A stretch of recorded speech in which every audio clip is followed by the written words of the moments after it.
All right, I'm playing War of the Ring. This is the what was it? Fantasy Flight, I think, picked it up. It was originally a different publisher. I have the first edition. See who, because I got it right when it came out. Let's see if I have the publisher here. I guess it is Fantasy Flight. I think it was originally published by another company and kind of licensed to Fantasy Flight. Could be wrong there.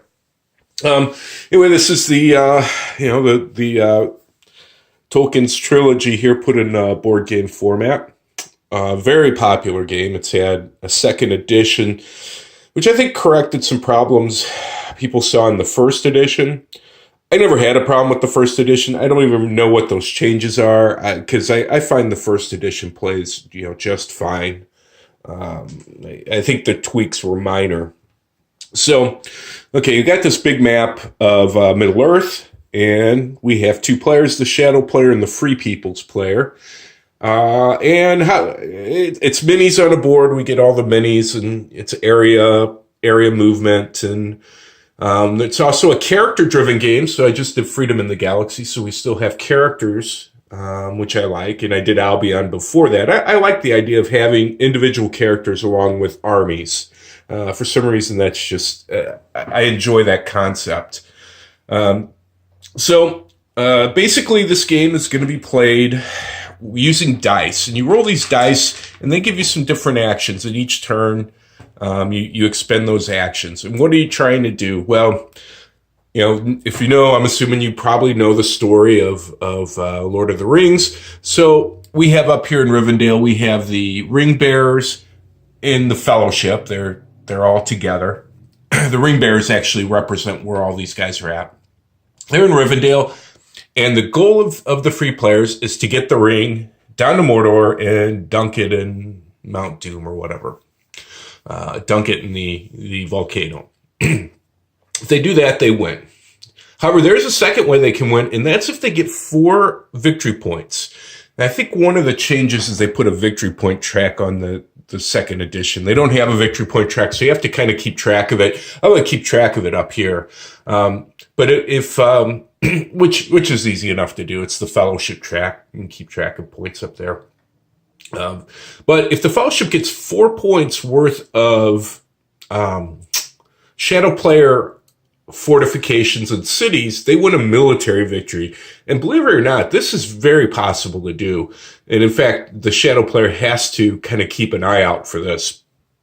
I've seen it happen, a few times, and it can kind of sneak up on the Shadow player, mainly because they're in such a dominant military position. It doesn't seem possible at the beginning of the game, but as the game progresses, it will become more and more possible because it's not an aggregate of points, or it's not a differentiation of points. It's just the free people can lose as many of their strongholds until they hit that threshold of, I believe, 10 or 12 victory points. I got to check that.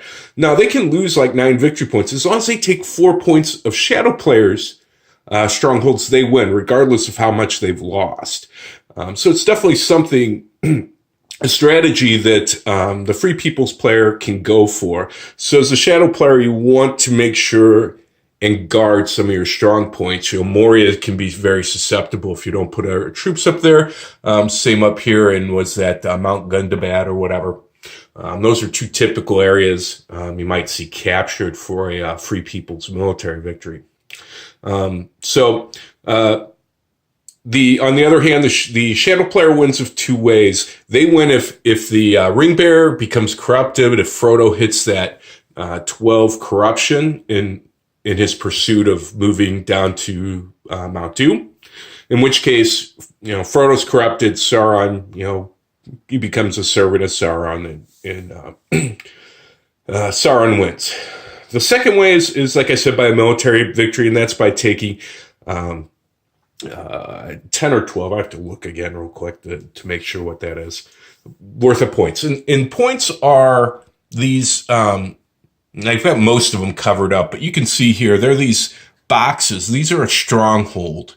Those are worth 2 points each. And then you have cities, and there's not a lot of cities. I believe this is one of them. They're worth 1 point each. In the map's kind of a little annoying because, like, this is not a city. I want to see a settlement, but they look very similar to the cities. So I think they corrected that as well in the second edition to kind of distinguish a little more. Let's see if we got, yeah, so like that's a settlement, but this is a city. Yeah, so that's kind of how that works. So anyway, I have the game set up. I haven't rolled the dice yet, but the first thing you do is you draw these cards. You have two.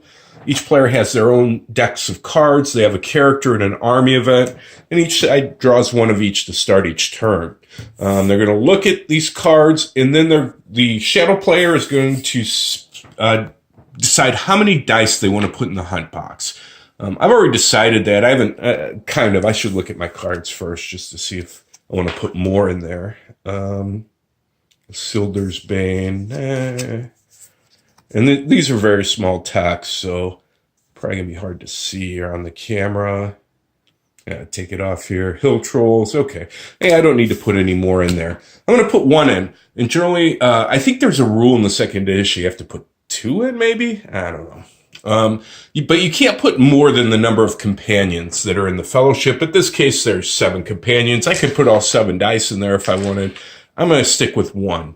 Because as a shadow player, I want to get my nations to war, and I want to start hitting the Free Peoples early, especially Gondor. I like taking Gondor down early, and there's some reasons why that is. Mainly, one of the big ones is because Strider can move on down to Gondor, crown himself king, and that gives an extra die to the Free Peoples player. If I can prevent that, that's a huge thing to prevent.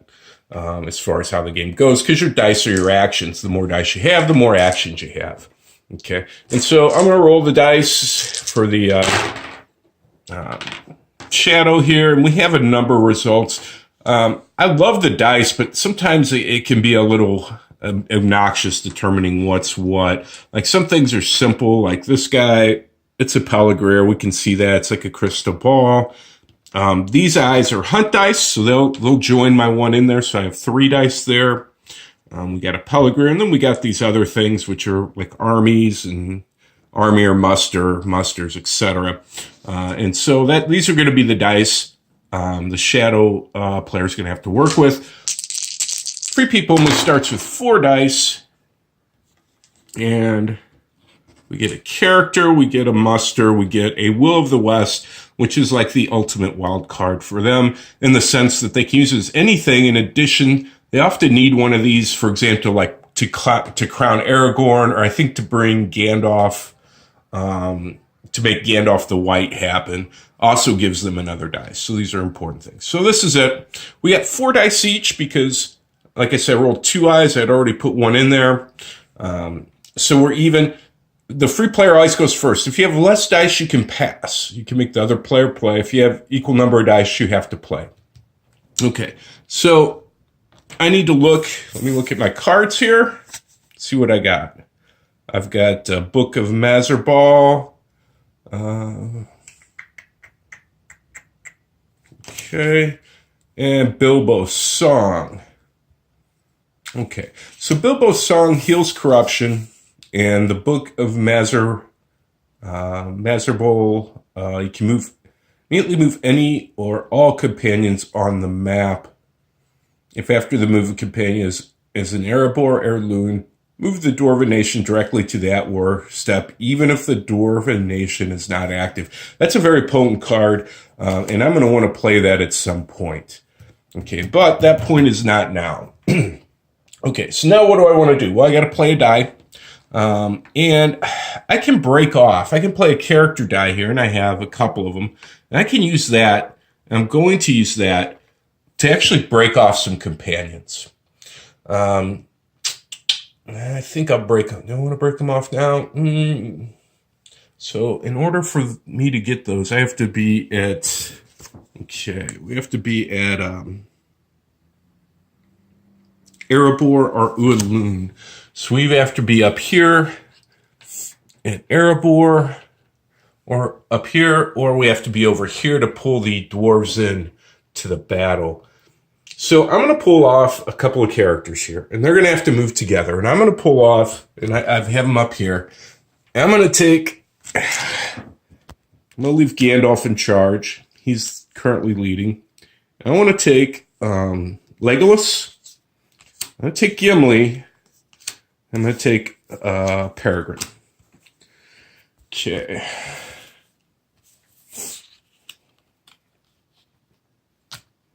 Okay, so I'm going to take those three, and I'm going to break them off. And now they'll go in front of me because now they're broken off, and now they can move. And I got to get these guys out of here. Peregrine and Legolas. Okay. All right. Now, when you break off characters, they can move their speed, and their speed in this case will be 2.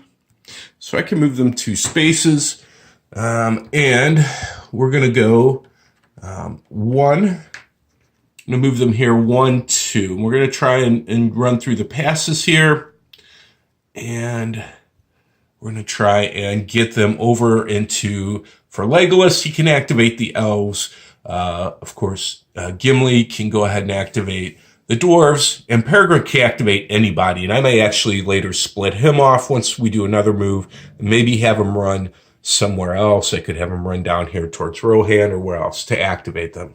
Okay, so I've spent a die, and that's it. And then it goes over to the shadow player, and I should talk about the political track. So none of the nations start at war. And these markers each represent nations. And so the shadow player has 3 nations. They have Saruman, Sauron, and the Easterlings and Southrons. Whereas the free player has 5 players, Elves, Dwarves, Northmen, Rohan, and Gondor. In addition, and you could spend dice to move these down the track to war. And I think I'm going to want to do that. One of the things you want to do as a shadow player is you want to get Saruman in play. Saruman gives you an extra die. But in order to get Saruman into play, you have to do what here? I'll take it off camera. Use a muster action die without recruit to recruit 1 regular. Okay. Of course, this one's a bitch to read. These things are hard to read. My eyes are getting worse.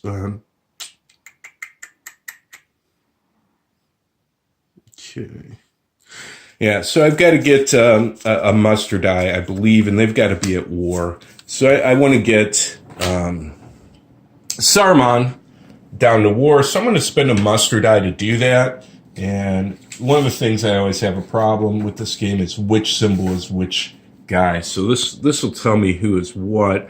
So here we have Sauron is this symbol, which is here. Okay, so we're going to move, spend our die, and we're moving Sauron to war.